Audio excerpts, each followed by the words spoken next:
Small arms firing செய்து கொண்டிருக்கின்றார்கள் பாகிஸ்தான். அதெல்லாம் அவர்கள் நிறுத்த வேண்டும்.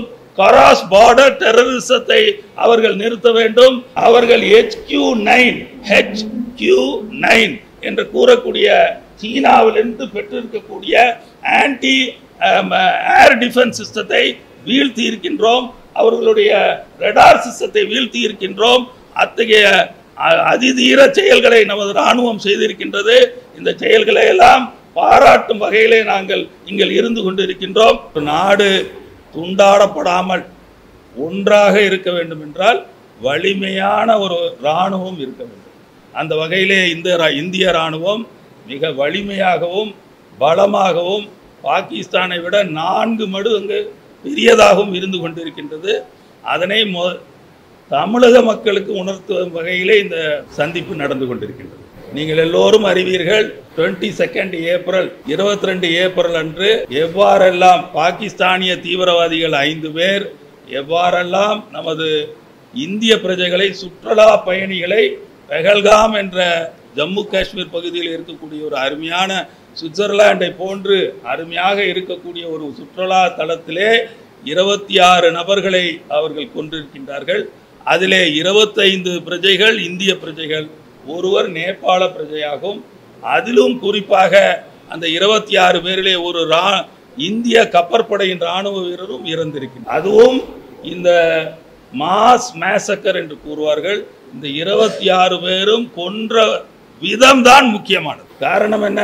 இவர்கள் 26 பேரும் இஸ்லாமியர்கள் அல்ல என்பதனை நிர்ணயித்த பிறகு அவர்களுடைய குடும்பத்தை சார்ந்த பெண்களுக்கு முன்பாக அவர்கள் 26 பேரையும் கொலை செய்திருக்கின்றார்கள். அந்த கொலை செயலை கண்டிக்கும் வகையில் இந்த பிரஸ் மீட் நடந்து கொண்டிருக்கின்றது. அது மட்டுமல்ல, அந்த 5 இஸ்லாமிய தீவிரவாதிகளும் பாகிஸ்தான் இராணுவத்தை சேர்ந்தவர்கள் என்பதிலே எந்த ஐயப்பாடும் இல்லை.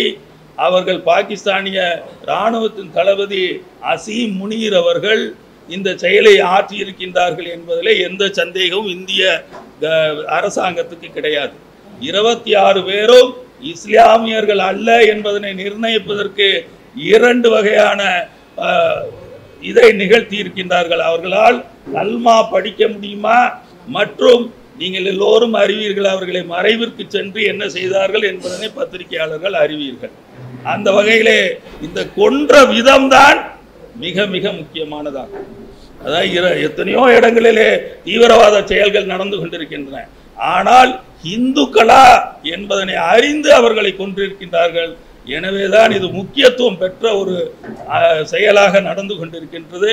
அந்த வகையிலே சிந்தூர் என்று சொல்லக்கூடிய எதிர் தாக்குதல் செய்வதற்காக நரேந்திர மோடி அவர்கள் நமது பெண்களை உயர்த்தி வைக்க வேண்டும், இந்திய பெண்களை உயர்த்த வேண்டும்.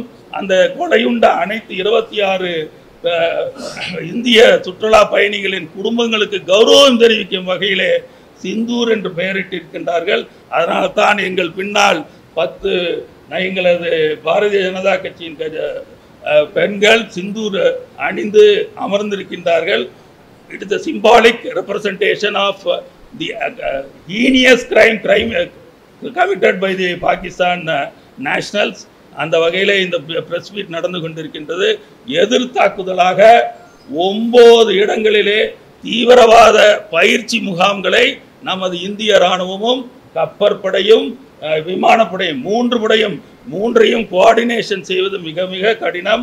அந்த அழகான ஒரு கோஆர்டினேஷனிலே 15 நாட்களுக்கு பிறகு இதை நிகழ்த்தி இருக்கின்றார்கள். 9 இடங்களையும் தரைமட்டமாக்கி இருக்கின்றார்கள். நிச்சயமான தாக்குதல் நடைபெறும் என்ற காரணத்தினால் தீவிரவாதிகள், நேற்று கூட நமது இராணுவ அமைச்சர் ராஜ்நாத் சிங் அவர்கள் 100 தீவிரவாதிகள் கொலை செய்யப்பட்டிருக்கின்றார்கள், அந்த குண்டு தாக்குதலிலே அவர்கள் எல்லாம் இறந்திருக்கின்றார்கள் என்பதனை நான் தெரிவித்துக் கொள்ள ஆசைப்படுகின்றேன். நரேந்திர மோடி அவர்கள் ஏன் இந்த செயலை செய்தார் என்பதனை நீங்கள் புரிந்து கொள்ள வேண்டும். அதாவது 26 சுற்றுலா பயணிகளும் இந்துக்கள் என்ற ஒரே காரணத்திற்காக கொண்டிருக்கின்றார்கள்.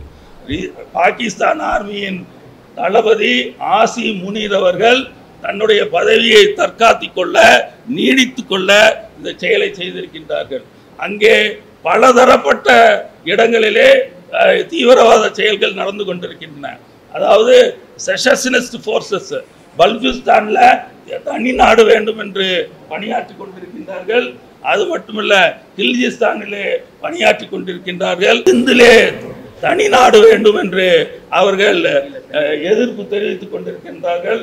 இதையெல்லாம் முறியடிப்பதற்காக ஜெனரல் ஆசி முனீர் அவர்கள் அவருடைய தனித்துவத்தை நிலைநாட்டுவதற்காக பாகிஸ்தானின் தளபதி ஆசி முனீர் அவர்கள் இதை செய்திருக்கிறார்கள்.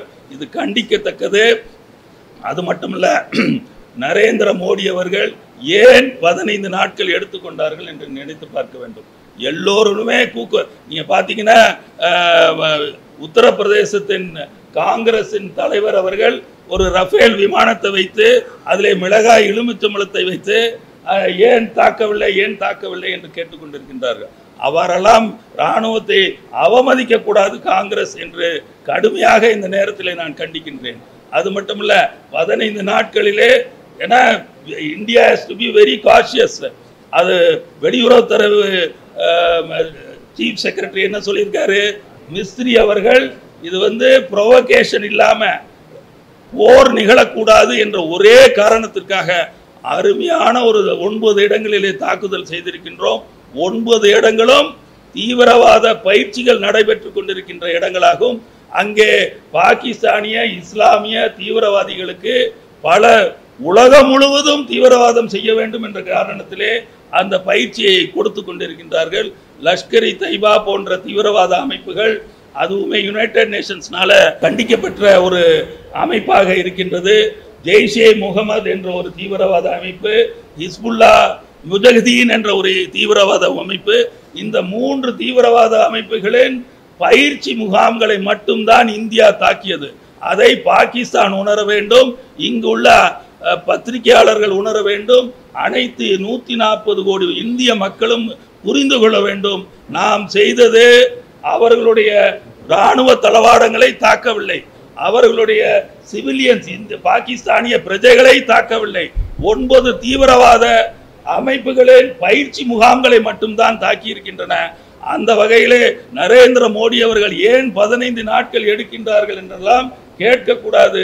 அனைத்து அரசியல் கட்சிகளும் பாரதிய ஜனதா கட்சிகளை தலைமையேற்று நடைபெற்றுக் கொண்டிருக்கின்ற என்டிஏ அரசாங்கத்திற்கும் இந்தியாவிற்கும் முழு ஒத்துழைப்பு கொடுக்க வேண்டும். இந்த மாதிரியான கேலி செய்யும் செயல்களை செய்யக்கூடாது என்று நான் இந்த பிரஸ் மீட் மூலமாக நான் கேட்டுக்கொள்கின்றேன்.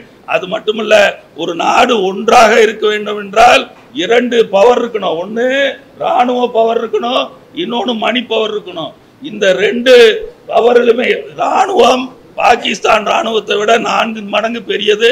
நமது இராணுவ பட்ஜெட் அவர்களை காட்டிலும் கிட்டத்தட்ட 10 மடங்கு பெரிய பட்ஜெட் ஆகும். அவர்களோட பட்ஜெட்லாம் நமக்கெல்லாம் ஈக்குவலே கிடையாது. 2013ஆம் ஆண்டு இந்தியாவின் பி. சிதம்பரம் அவர்களுடைய பட்ஜெட் வெறும் 13 லட்சம் கோடி ரூபாய்.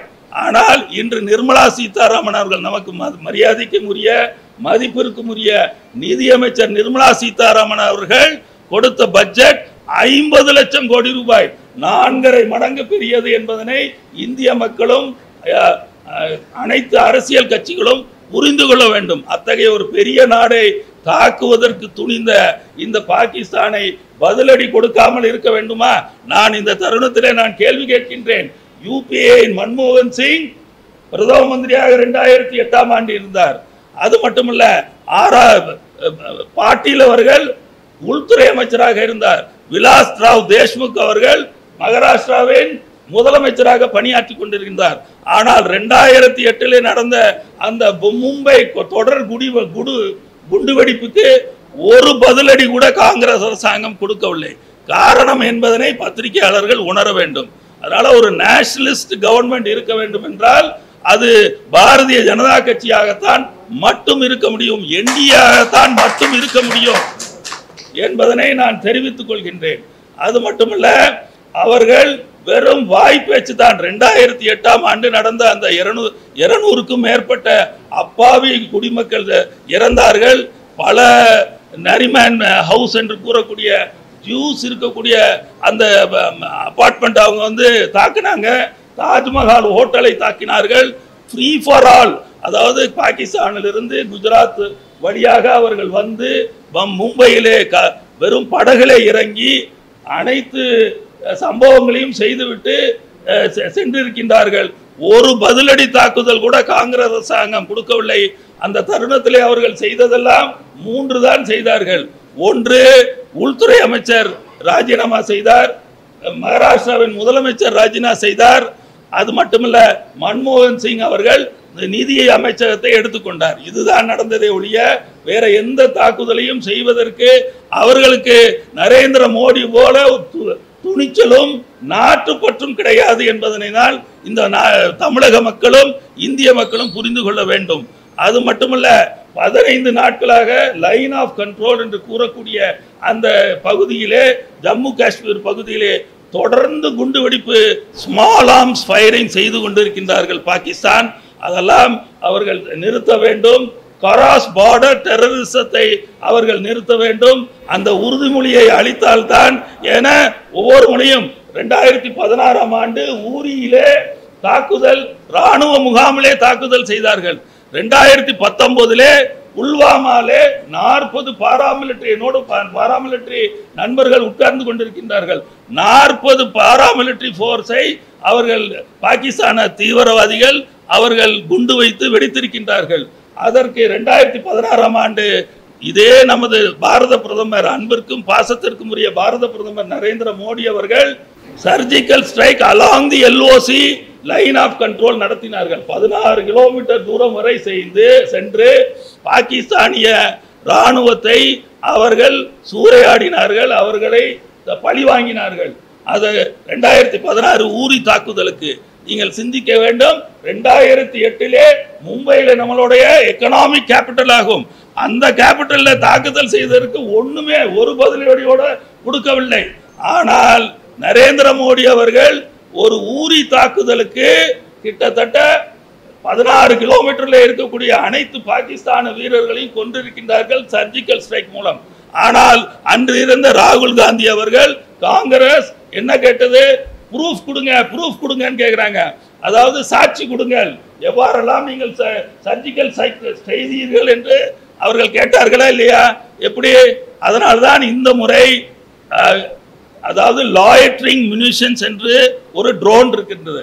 அந்த லாய்ட்ரிங் முனிஷன்ஸ் சென்று 9 தாக்கிய தீவிரவாத முகாம்களையும் படம் பிடித்து, அதாவது தாக்குதலுக்கு முன்னால் படம் பிடித்து, தாக்குதலுக்கு பின்னால் படம் பிடித்து இந்த எதிர்கட்சி நண்பர்களுக்கு காட்ட வேண்டும், எதிர்கட்சி பத்திரிகையாளர்களுக்கு காட்ட வேண்டும் என்று அவர்கள் அனைத்து மீடியாக்களிலும் நீங்கள் பார்த்திருப்பீர்கள். அருமையாக முன்னால் எப்படி இருந்தது அந்த பயிற்சி முகாம். குண்டு தாக்குதல் 25 நிமிடம் தான் அந்த தாக்குதல். 9 இடங்களிலும் ஒரே சமயம் 25 இடங்களையும் தாக்கி தரைமட்டமாக்கி அந்த படங்களை நீங்கள் எல்லோரும் பார்த்திருப்பீர்கள்.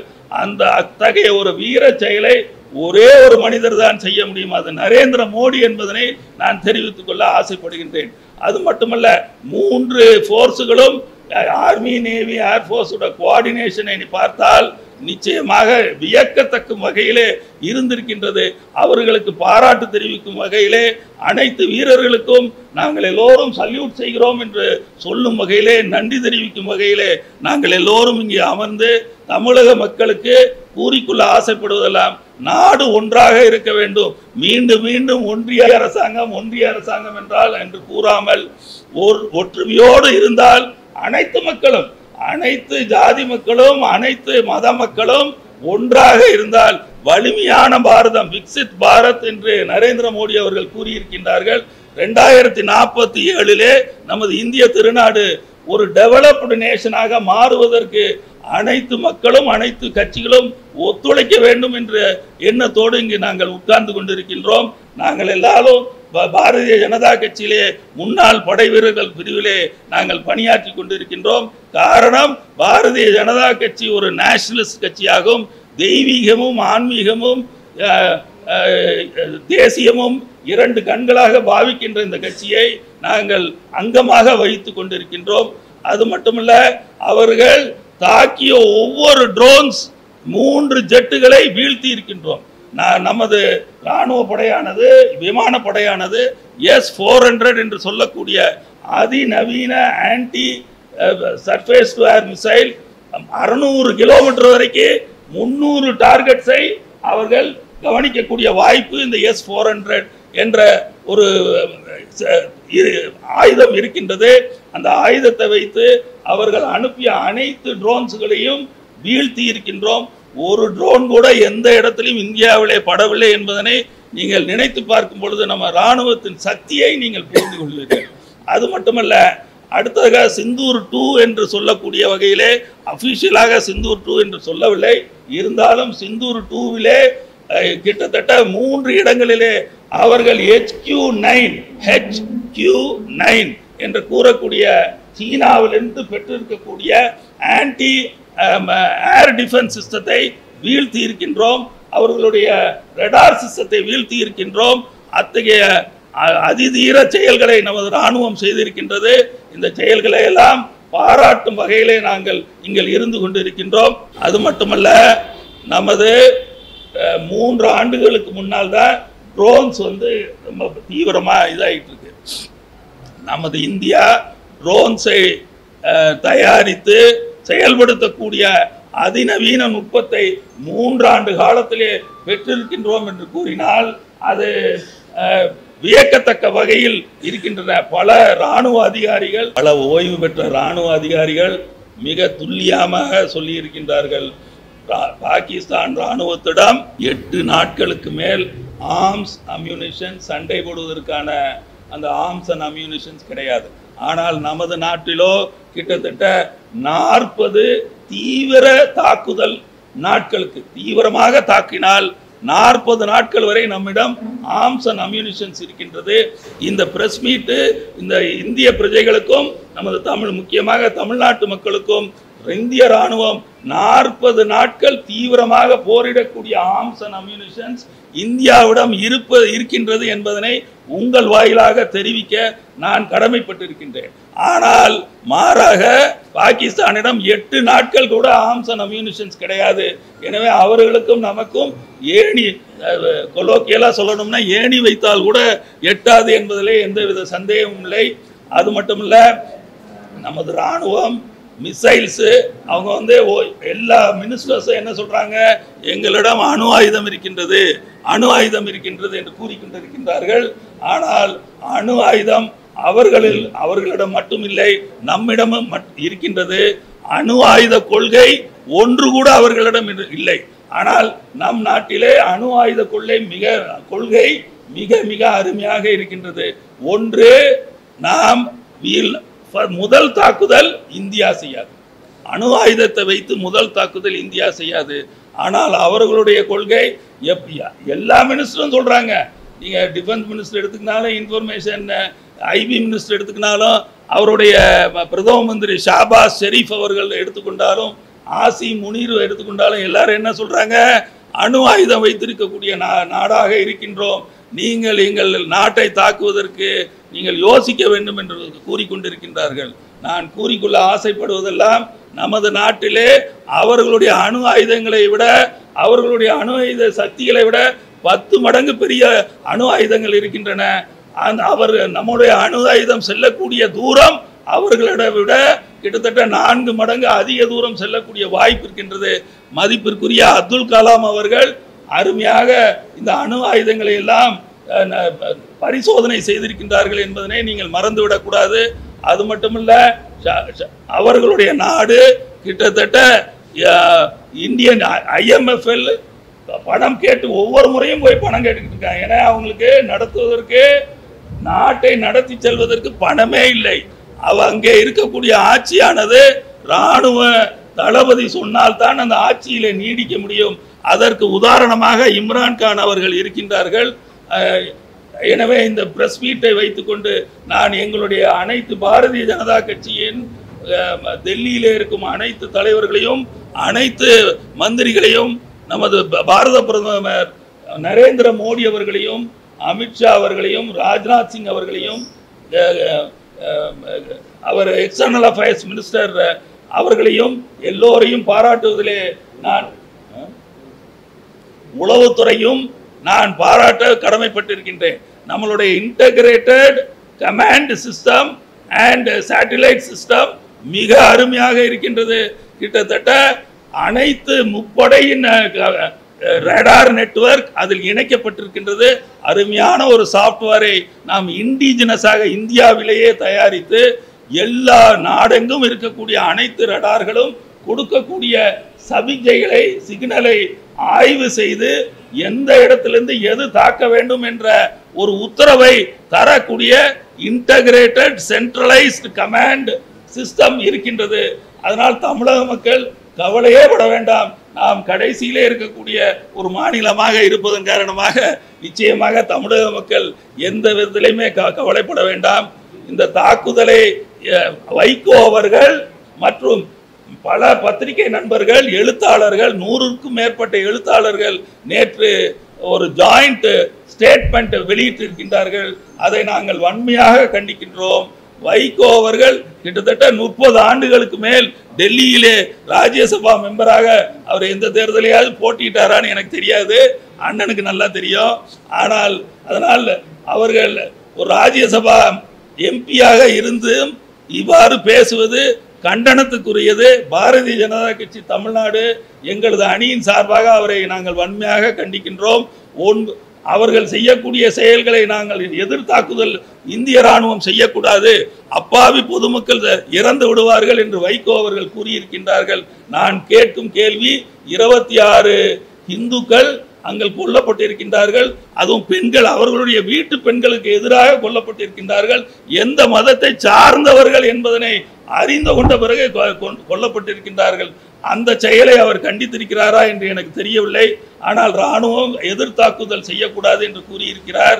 வைகோ அவர்கள் 2008 நிச்சயமாக அவர்களோடு தான் யூபிஏ அரசாங்கத்தில் அங்கம் பெற்றிருக்கின்றார்கள் தான் என்று நம்புகின்றேன். அவர் 2008 ஏன் தாக்குதல் செய்யவில்லை என்ற கேள்வியை அவர் அப்பொழுது எழுப்பினாரா என்ற ஐயம் எனக்கு வருகின்றது. இந்த பிரஸ் மீட்டிலே நீங்கள் எல்லோரும் வந்ததற்கு நன்றி கூறி